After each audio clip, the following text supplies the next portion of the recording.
سوال نمبر 3 اور 4 میں پھر بات سمیٹ دیتا ہوں کہ ہم نے کوشش کرنی ہے کہ وقت سے پہلے ہماری ترتیب وہ نو ویٹ نو لیٹ کی ہے، بس وقت پہ شروع وقت پہ ختم۔ میں 10 منٹ پہلے تو ختم کروں گا لیکن 10 منٹ لیٹ نہیں ہوگی انشاءاللہ۔ تیسرا اور چوتھا سوال، حال الرجل ان يتوسل في دعواته بالنبي صلی اللہ علیہ وسلم بعد الوفات ام لا؟ ایجوز التوسل عندكم بسلف الصالحین من الانبیاء والصدیقین والشہداء واولیاء رب العالمین ام لا؟ تیسرا سوال یہ ہے، رسول اکرم صلی اللہ علیہ وسلم کے وسیلہ سے اللہ سے دعا مانگنا حضور کی وفات کے بعد کیا یہ جائز ہے؟ نمبر 2، رسول اکرم صلی اللہ علیہ وسلم کے علاوہ دیگر انبیاء، صحابہ کرام، شہداء، اولیاء، ان کے وسیلے سے اللہ سے دعا مانگنا جائز ہے یا جائز نہیں؟ ہم نے کہا ہمارے ہاں رسول اکرم صلی اللہ علیہ وسلم یا دیگر انبیاء علیہ السلام جو آپ کو اکٹھا کر دیے، ہمارے ہاں انبیاء، رسول اکرم صلی اللہ علیہ وسلم، دیگر انبیاء، شہداء، صالحین، ان کے توسل سے دعا مانگنا جائز ہے، ان کی زندگی میں بھی اور ان کی وفات کے بعد بھی۔ اس میں نبی اور غیر نبی کی کوئی تخصیص موجود نہیں۔ وہ اس دنیا میں ہوں، ان کے وسیلے سے تب بھی دعا مانگ سکتے ہیں، وہ یہ دنیا چھوڑ جائیں ان کے وسیلے سے تب بھی دعا مانگ سکتے ہیں۔ بات ذرا اچھی طرح سمجھنا۔ جہاں تک تعلق ہے نبی کا، نبی کا، نبوت الیکشن سے نہیں ملتی، نبوت سلیکشن سے ملتی ہے۔ الیکشن اسے کہتے ہیں جس کو زمین والے چنیں، سلیکشن اسے کہتے ہیں جس کو عرش کا مالک چنے۔ تو نبوت سلیکشن سے ہے یا الیکشن سے؟ اللہ جس کو نبوت دیتے ہیں پھر نبوت سلب نہیں فرتے، نبوت دیتے ہیں تو اس کو ہمیشہ ہی دیتے ہیں۔ تو جب ہم کسی نبی کا وسیلہ دے کر اللہ سے دعا مانگتے ہیں، جب نبی اس دنیا میں ہو وہ تب بھی نبی ہوتا ہے، اور جب نبی اس دنیا سے چلا جائے وہ تب بھی نبی ہوتا ہے۔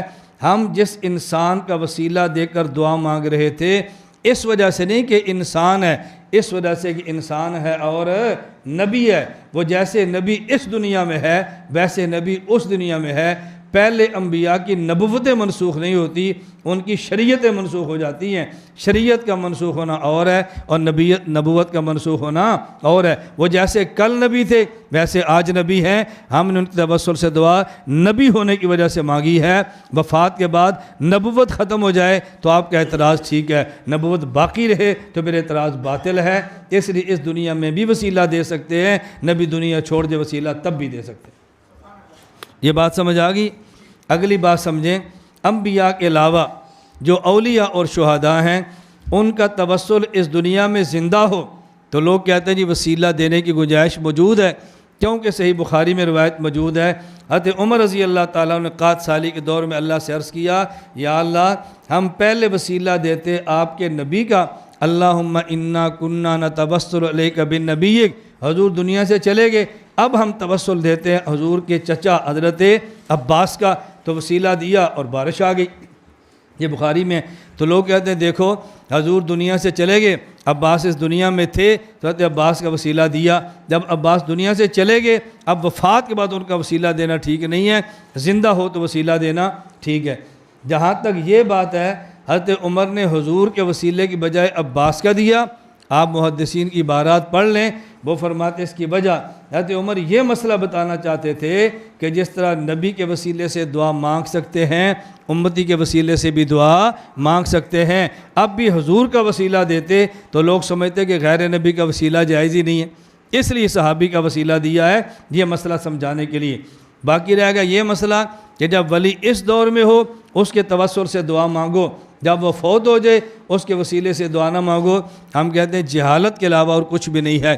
وجہ ہم جب ولی کے وسیلے سے اللہ سے دعا مانگتے ہیں تو یہ وسیلہ ولی کی ذات کی وجہ سے نہیں ہوتا بلکہ ولی کے ایمان اور اعمال صالحہ کی وجہ سے ہوتا ہے۔ ولی کی ذات کی وجہ سے نہیں بلکہ ولی کے ایمان اور اعمال صالحہ کی وجہ سے۔ اب بات توجہ سمجھنا، پیغمبر جس کو ملتی ہے، نبوت جس کو ملتی ہے، اللہ اس سے کبھی نبوت چھینتے نہیں ہیں۔ لیکن ایسے ہوتا ہے ایک بندہ ولی ہو اور کل کو کافر ہو جائے، ایک بندہ صالح ہو اور کل کو فاسق ہو جائے، مومن کافر ہو جائے۔ حدیث پاک میں ایک وقت آئے گا دن کو مومن اور رات کو کافر، رات کو مومن اور دن کو کافر۔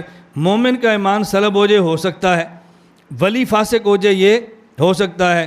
توجہ رکھنا، جب ولی اس دور میں زندہ ہے اس میں یہ بھی احتمال ہے کہ شاید کافر ہو کے مرے، یہ بھی احتمال ہے کہ شاید فاسق ہو کے مرے، پھر بھی اس کے وسیلے سے آپ دعا مانگ رہے ہیں۔ اور جو ولی ایمان پہ فوت ہو گیا اور جو ولی اعمال صالحہ پہ فوت ہو گیا، اس میں شبہ ہے کہ شاید کافر ہو جائے، اس میں شبہ ہے کہ فاسق ہو جائے۔ تو جس میں کافر اور فاسق ہونے کا احتمال تھا اس کے توسل سے دعا مانگی جا سکتی ہے۔ وفات کے بعد جس کے میں کفر اور فسق کا وہم بھی نہیں ہے، بدرجہ اولا اس کے توسل سے دعا مانگی جا سکتی ہے۔ بات سمجھ آ رہی؟ تو وفات کے بعد تو ضرور دعا وسیلے سے ہونی چاہیے، شک تو زندگی میں ہونا چاہیے کہ توسل سے دعا مانگے یا نہ مانگے، شاید کل کافر ہو جائے، شاید کل فاسق ہو جائے۔ اس لیے فرمایا ہمارے کابر کا توسل کے ساتھ دعا مانگنا جائز ہے۔ قرآن کریم کی آیات بھی ہیں، احادیث بھی ہیں، توسل پہ دلائل بھی ہیں۔ یا ایھا الذین آمنوا اتقوا اللہ وابتغوا الیہ الوسیلہ، تقوی اختیار کرو اور وسیلہ اختیار کرو۔ ایک بندہ کہنے لگا کہ جی نہیں، یہاں وسیلہ سے مراد ذات نہیں ہے، وسیلہ سے مراد اعمال ہیں، اعمال اچھے اختیار کرو تاکہ تمہیں اعمال کے وسیلے سے جنت ملے۔ ہم نے کہا اگر وسیلہ سے مراد اعمال ہیں تو اتقوا اللہ تقوی سے مراد کیا ہے؟ تقوی سے مراد ذات ہے؟ تقوی بھی تو نیک اعمال کو کہتے ہیں، تقوی بھی نیک اعمال، وسیلہ بھی نیک اعمال، یہ تو تاکید اور تکرار ہے۔ تقوی سے مراد نیک اعمال، وسیلہ سے مراد ذات، یہ استئناف ہے۔ اور ایک عبارت میں استئناف اور تاکید دونوں کا احتمال ہو تو استئناف تاکید سے اعلیٰ اولا اور افضل ہوتی ہے۔ میں نے کہا تو آپ کی بلاغت کا قید ہے جو ہم درس کے اندر بیٹھ کے پڑھتے ہیں، بل ہمارے کعبے نے کہا کہ توسل کی گنجائش ہے۔